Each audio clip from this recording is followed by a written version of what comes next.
Hello, everybody. Nice to see you all again. Tonight, we're going to deal with the Bodhisattva's great resolve. And it covers a lot of things that we have covered from one perspective before, but there are some different ways of approach to these issues when it is part of the Bodhisattva's great resolve. And I hope that all of us can still identify with the great resolve, because they are issues which we all have.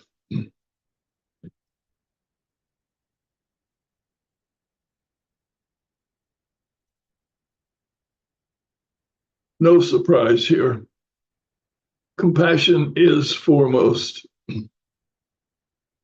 When the Bodhisattva makes a resolve,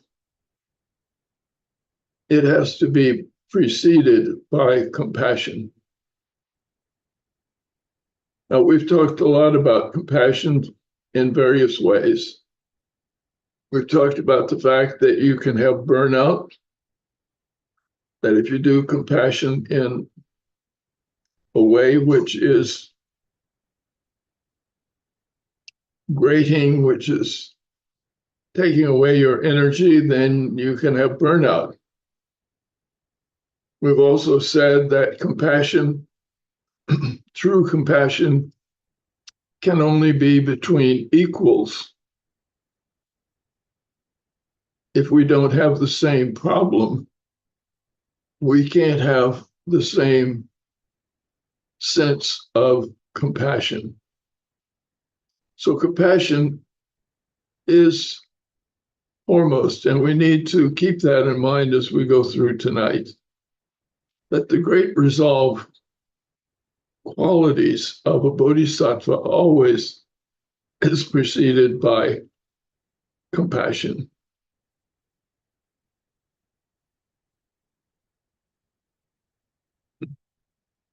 The second thing that we see is that wisdom is the dominant condition. Wisdom, of course, is insight. And so we have compassion and wisdom. And we expect this of the Bodhisattva. What it says to me is that when we are living our lives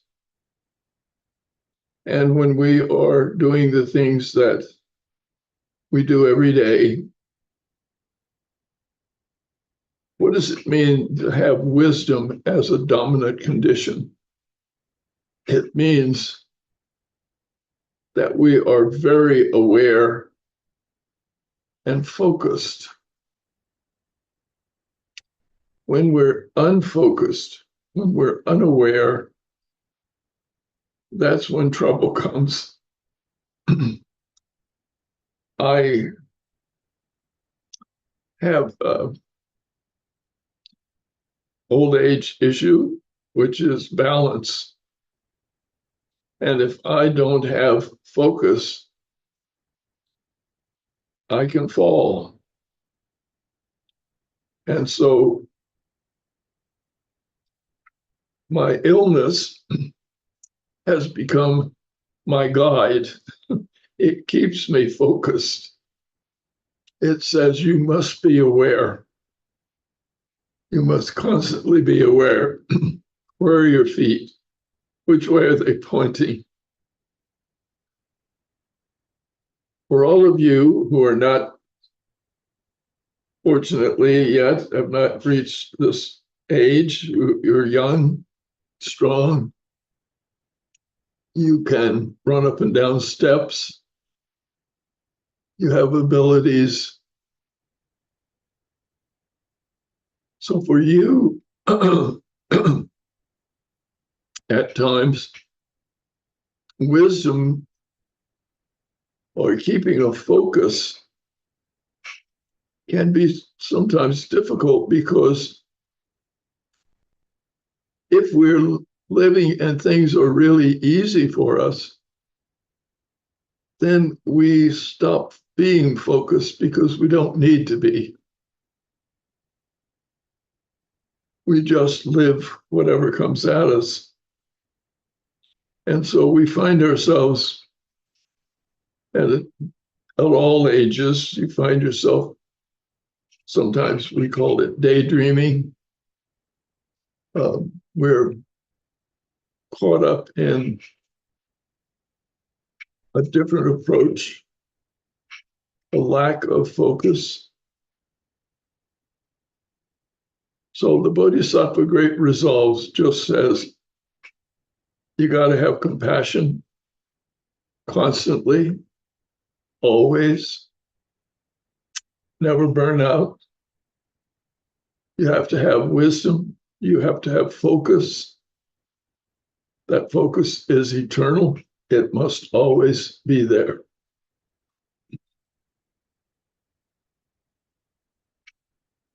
The next of them is also no surprise, upaya, skill in teaching. For the Bodhisattva, the skill in teaching is the guardian.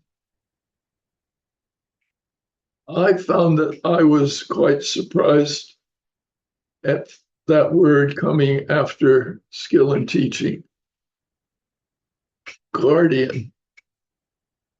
What does it mean that skill in teaching is the guardian?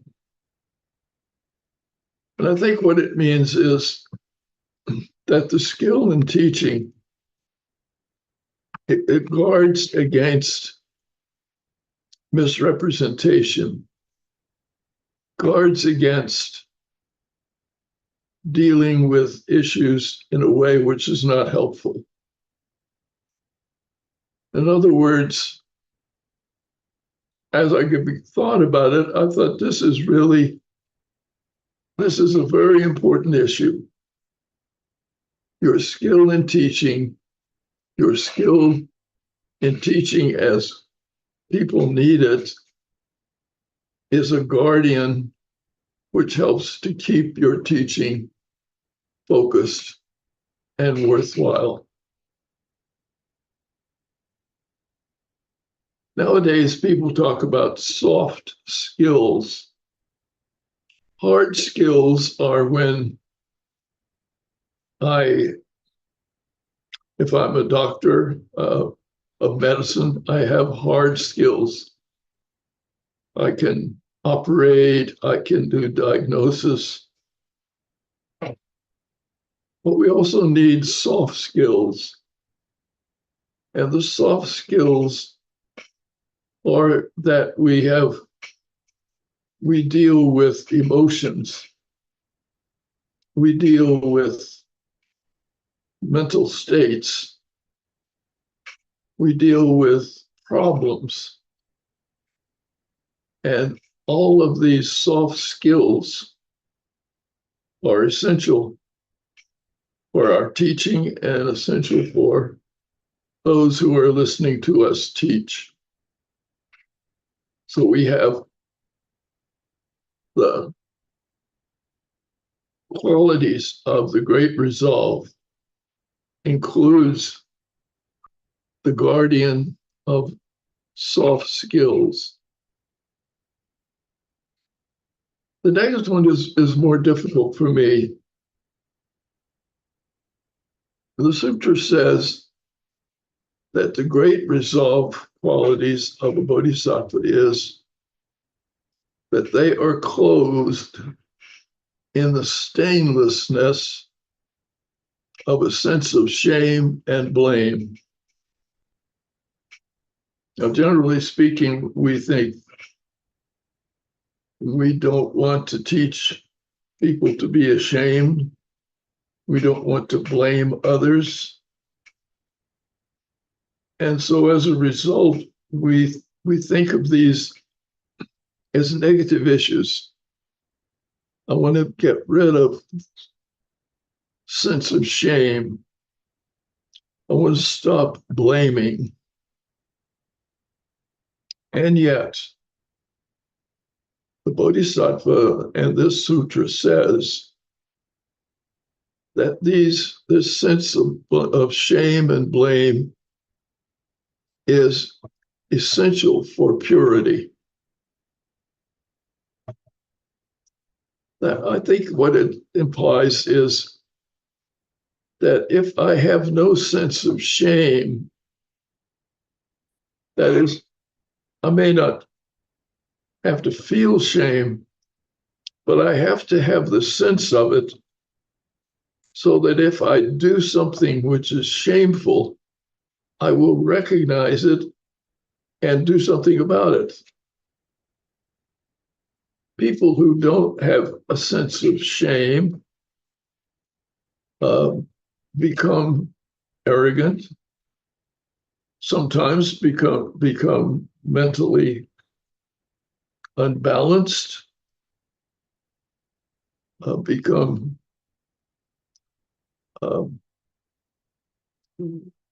destructive. But if I have a sense of shame, I know that if I do something shameful, or if I even think about doing something shameful, I'm going to have an internal feel that this is not something which I should do. This is what keeps me away from something, is because if I'm doing it, I have the sense of what it is. I haven't lost the ability to understand that what I'm thinking about or what's being considered is not proper. Then I have the cloak, I have the help that I do sense that I will be ashamed if I do that. It doesn't mean that I even contemplate it, but a sense of shame, I've come to believe, is a guardian figure for us. And blame. Who do you blame when you got troubles? We always look for somebody to blame. And we look for something to blame. I've told you the story about I fell. Last time I fell and had to go to the hospital, I was so ashamed of myself because I wasn't paying attention. I didn't have wisdom. I wasn't focused. And as a result, I lost my balance and down I went and fractured my spine.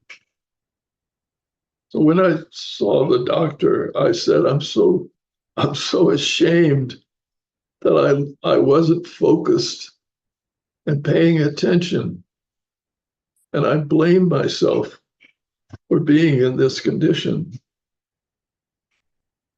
He's pretty wise. He said to me, Lou, you fell because of gravity, not because you were lacking in something. Anytime your body is in a certain position, gravity will take you down. We all have gravity. So he said, don't feel ashamed when gravity catches you. It's all around us. So there is a negative thing to have shame and blame where we have no responsibility. Many people are born with of bodies that often have some aspect which is not what the person wants. I'm one of them. I was born without a sternum.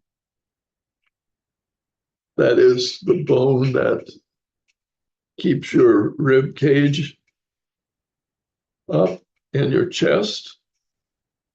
And because I was born without a sternum, I have a concavity for my chest. And that was really hard on me as a teenager, particularly. I wanted to appear perfect. I wanted to be without any flaw. And yet here was something I was born with. But that kind of shame, and who do you blame for it?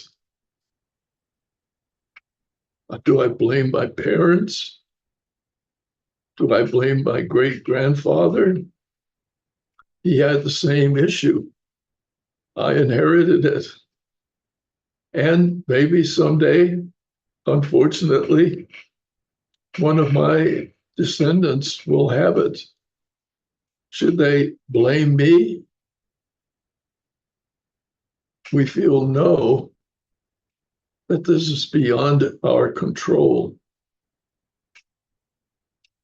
So what we have to have in this case is compassion for ourselves.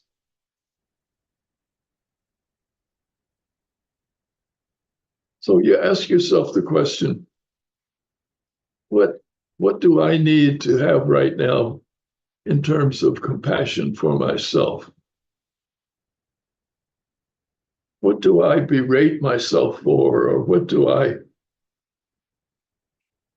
look at, have things that are happening to me as things that I'm responsible for, or things I don't want to happen? So what is the compassion we have for ourselves? And sometimes we have to express that compassion. So the Buddhists always say, if you want to do something for somebody else, you must first do it for yourself. So anytime that I want to express compassion for others, have I done it for myself? And if I haven't, will my expression of compassion for others be effective?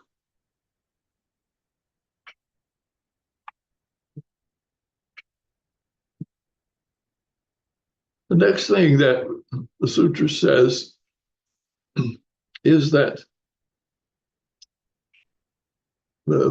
we must be, I'm sorry, there's a typo. We must be sustained by higher intentions. In other words, our intentions, Buddhism, as you've heard me say before, Buddhism is a religion of intentions. Intentions are crucial in Buddhism. What are your intentions when you do something? And those intentions are crucial in terms of how you are judged or how you judge your own behavior. So how do I have higher intentions?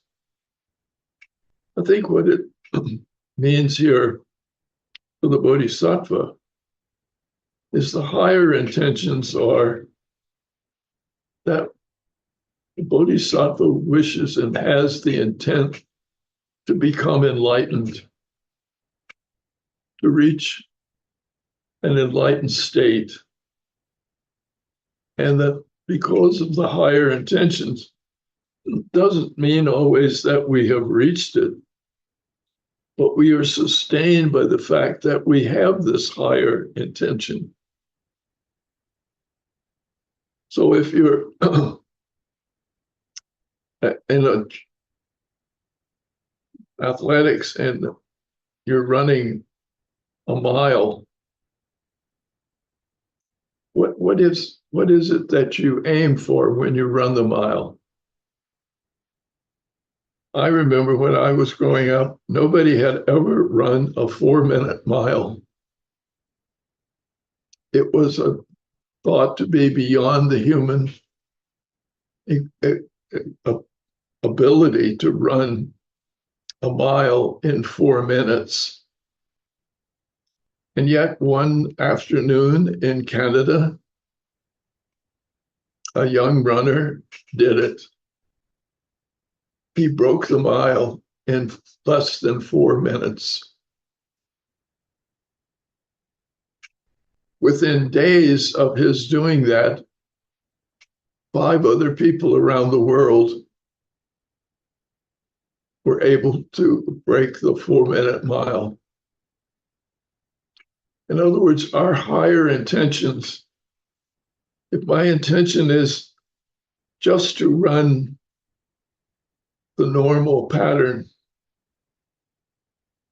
that's one thing, which is okay. But if I have a higher intention, then I will be able to achieve more than I thought I could. All of you who are monastics or monastics in training, you're going to be asked to do things which you think are beyond you.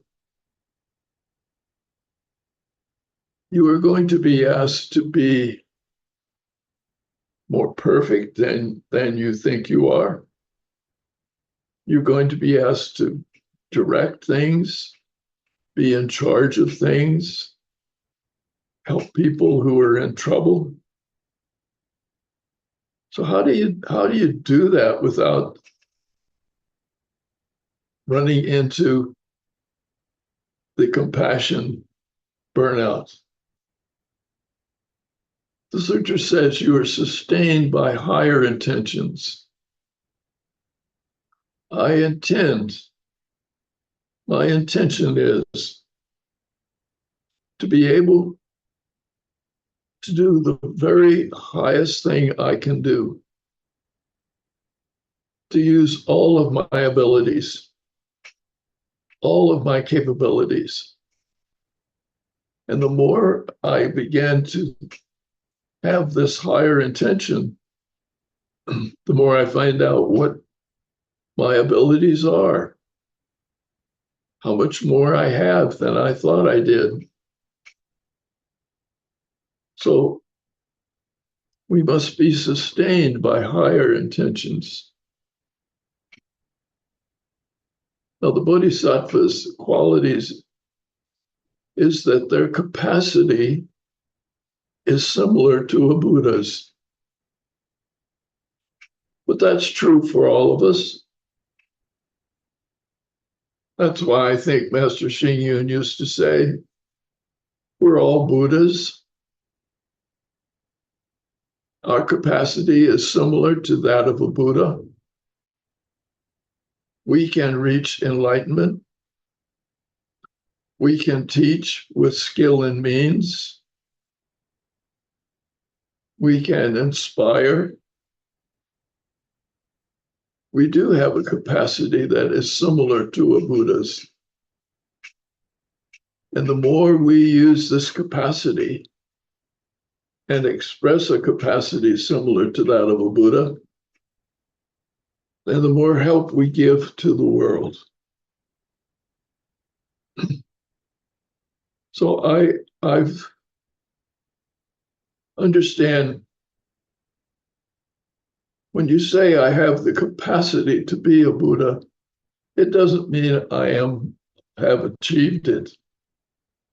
When I have higher intentions, it doesn't say that I've yet achieved them all.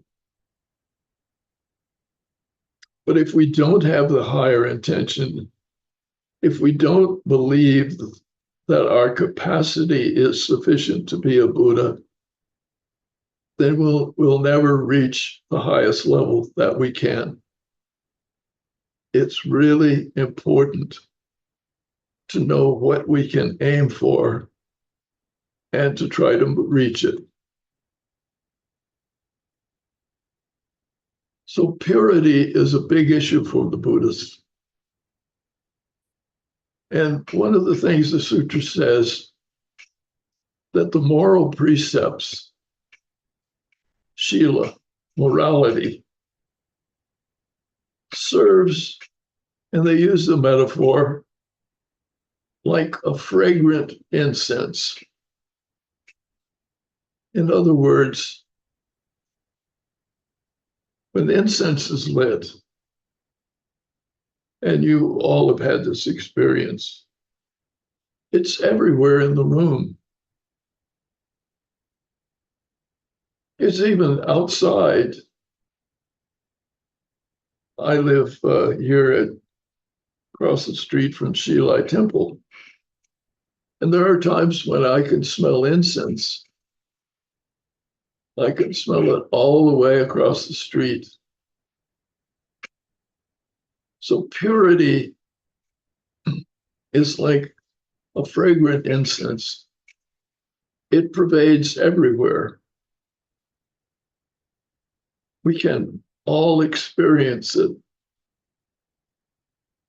And so our morality, the fact that we try our best to remain moral is like incense. So every time you light incense, think of yourself and say, what this incense is doing is my purity. That's how purity shows itself.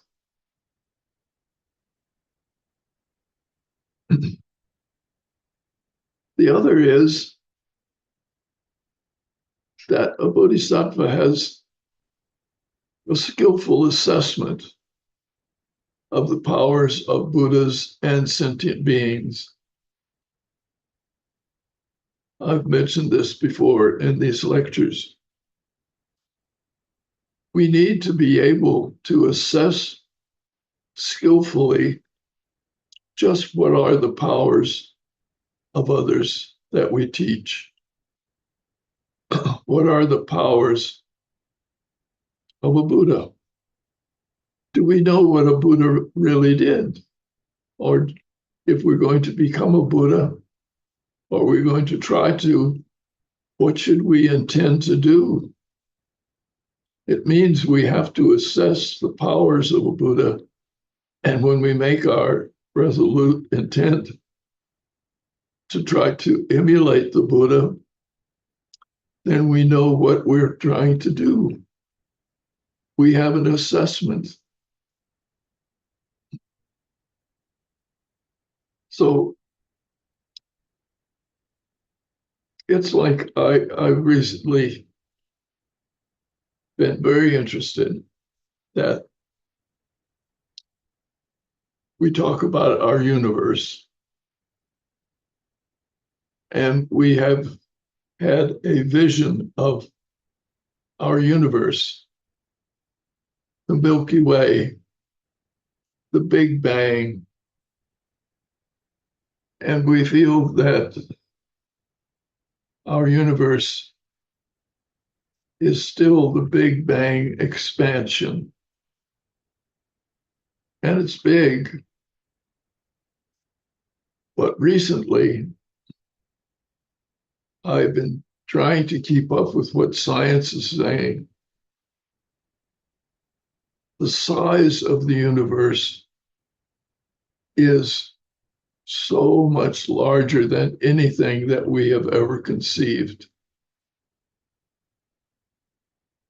And even in a pinpoint of light, far distant light, we find out that there are 1 billion stars in that.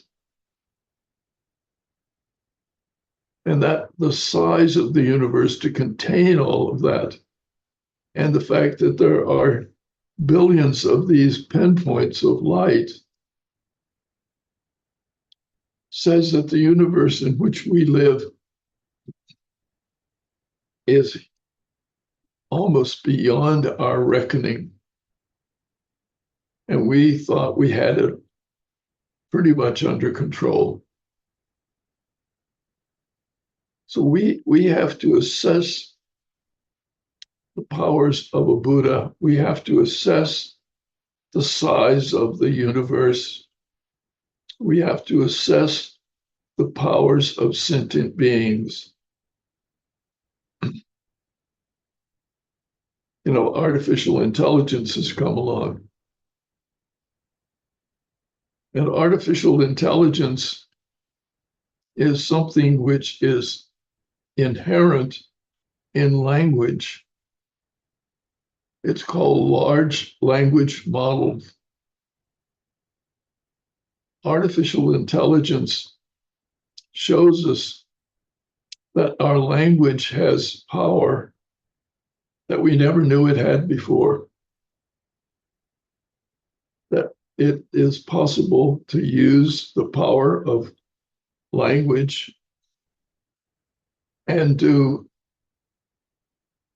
revolutionize human learning.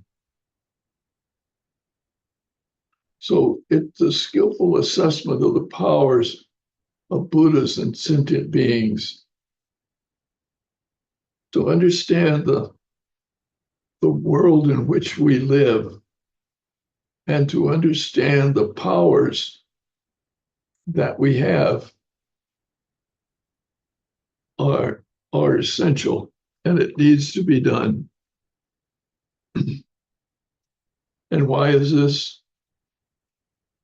Because for the Bodhisattva, all his actions, another typo, sorry, all his actions are directed toward unimpeded knowledge, all knowledge, complete knowledge. All actions, whatever a Bodhisattva does, it's directed toward having knowledge that is total and complete. So when we are looking at what a scientist does in a laboratory, all their actions are often directed toward a particular form of knowledge that is new knowledge, that is something they have never had before. And we do this in our lives. We have unimpeded knowledge search. We search for it. We research it in our own lives. We're constantly asked to determine what are our powers? What is it that we can do? What knowledge do we have? And we must understand that our knowledge goes far beyond what we normally think of.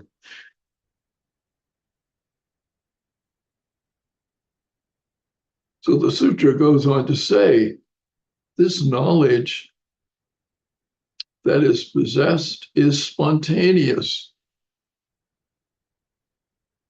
That is, we're not sure where a thought comes from.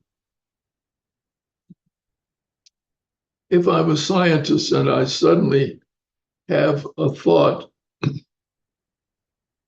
a new idea outside of the box, where does it come from?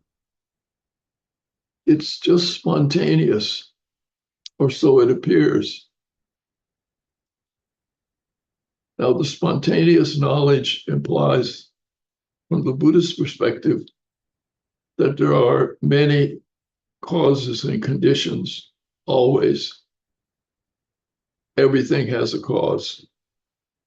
Everything is conditioned. Everything is impermanent. And yet, within us, we are constantly discovering that we have immense power of knowledge. That's why with AI, it's part of the human DNA. The large language model, the way in which knowledge comes to us, and the power which is expressed when that language can predict what the next letter is going to be, the next word. And now it can predict, because we've fed it so much knowledge, it can predict the whole book. It can predict enormous amounts of information that we have within us.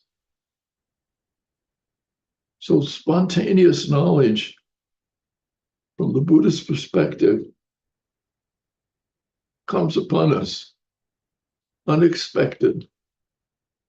And yet it is part of the great resolve of a bodhisattva. Now, the important thing is that the bodhisattva makes use of all the teachings. And why is that important? It's important, I think, because it's one thing where you pick and choose what you want to study. You pick and choose what you want to do. But from the perspective of a bodhisattva, they make use of all the teachings, all the sutras. Sometimes we think, I'll just be a Mahayanist, or I'll be a Theravadan, or I'll be a part of Tantric. But in fact, the Bodhisattva and the Sutra says to us, you must make use of all the teaching. Whatever teaching there is, as wide as possible, make use of it all. Don't just limit to a specific identified box of teachings. And I believe that if, as Buddhism is trying to make its way in the present world, particularly a world of AI, that we need to use all of its teachings.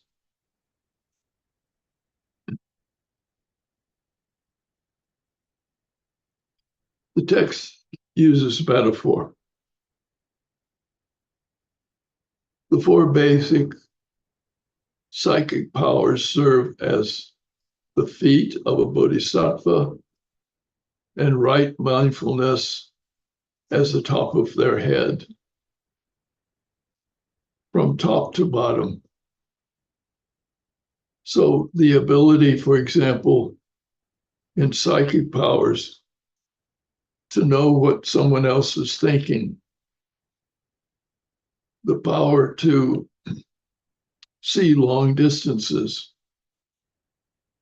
the power to even hear the spirits talking. These are the starting points. What it leads to is right mindfulness. That is, what am I really, when it comes down to all the stuff that I'm taught? When I am mindful of it, then that right mindfulness will give me the issues and the part of the Buddhist teaching which will stand me in good stead and keep me going. So we, from the bottom of our feet to the top of our head, we are filled with the power and ability of the great resolve. And they tried to indicate that some of this is like our feet at the bottom, the base, what we stand on. Doesn't say that it's lesser just because it's the feet. It says it's what the basis on which we stand up to the crown of our heads, which is where we imagine, we expand our thinking, we move outside of what we have always known. So all of these are part of the great resolve. And because of the issues which we're faced, the resolve of the Bodhisattva, the knowledge of a Bodhisattva, our knowledge, must be vast as the space of the realm of everything.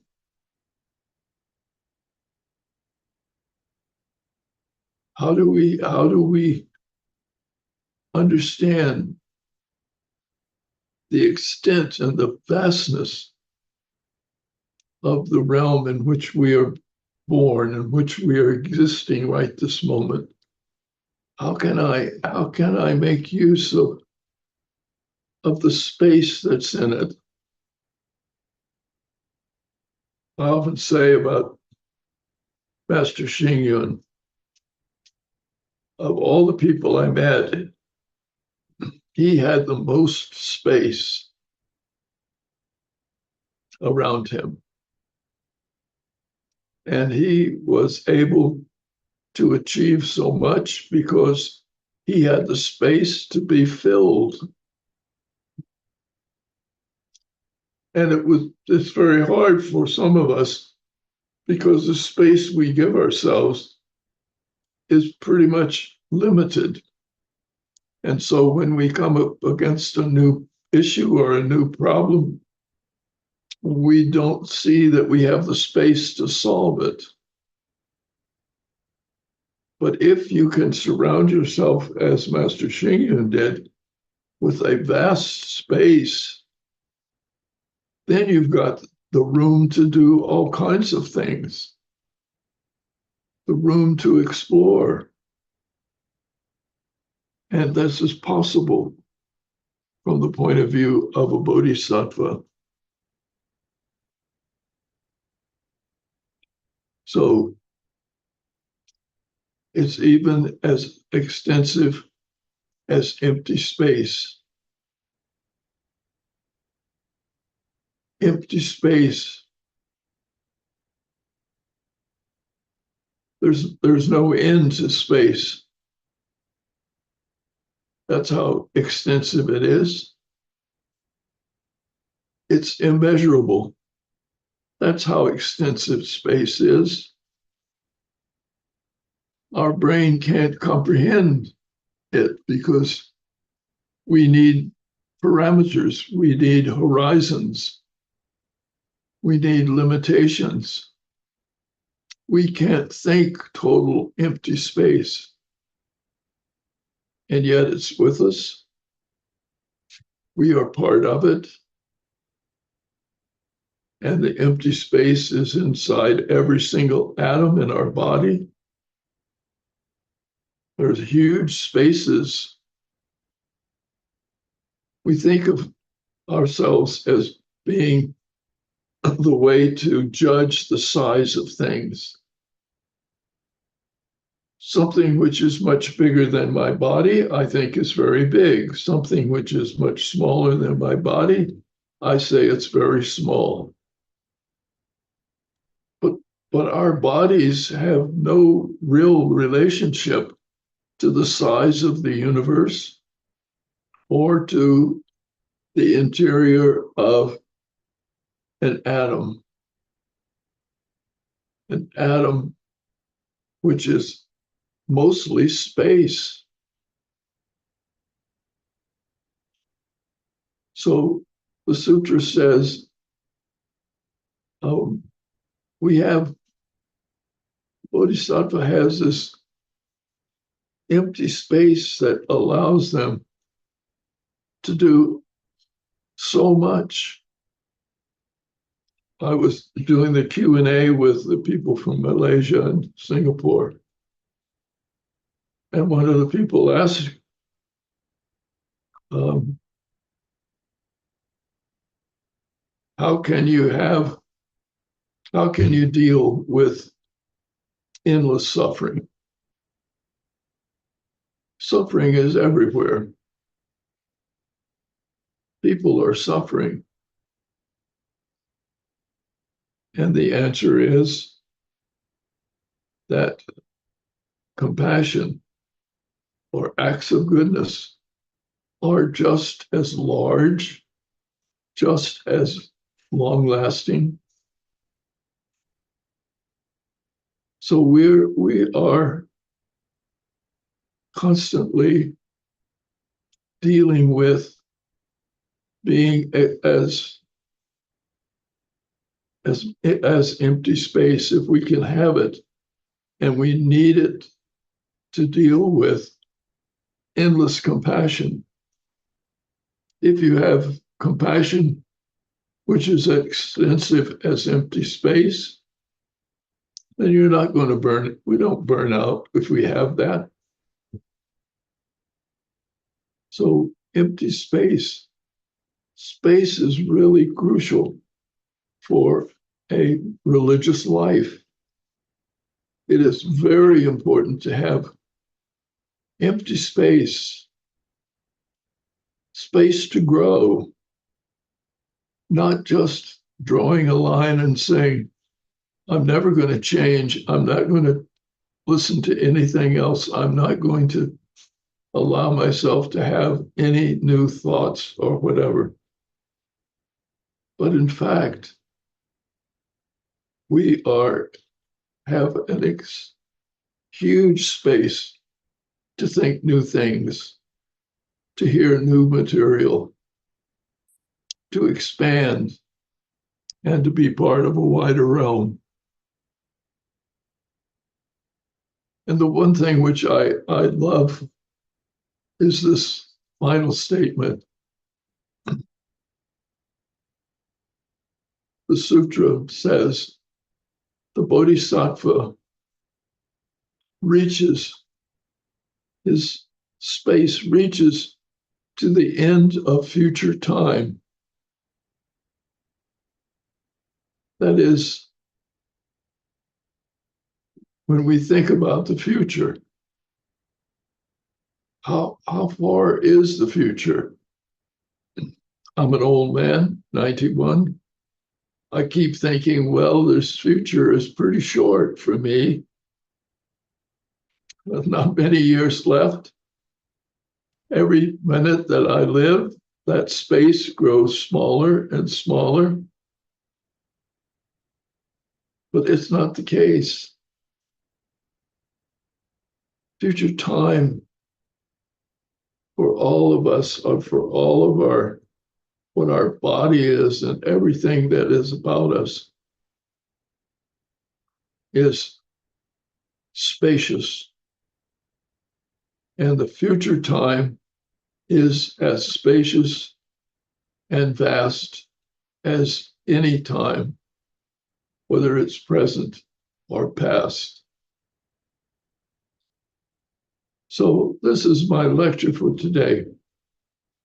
I know that a lot of this seems like the sutra is dealing with things that are well known, things that we usually don't pay too much attention to. But yet I think in the Great Resolve, the Bodhisattva actually sets out to say, I must have the resolve to have endless space for compassion, endless space for my wisdom, endless space for my skill in teaching, endless space for my higher intentions. I must have endless space in terms of actually dealing and trying to be similar to a Buddha. I must have endless space to assess the power of the Buddha and sentient beings, because it's so wide, so much unimpeded knowledge, spontaneous knowledge, all the teachings. I need endless space to encompass all of those. And so, what the great resolve is to say that we prepare ourselves. We are ready to open up with the great space that reaches even to the end of future time. And where is the end of future time? There is no such end. Future time just will keep on going. There is no limitation. It is endless. And so, how can I reach the end of future time? I can't. I have to keep going. So, thank you very much for your kind attention.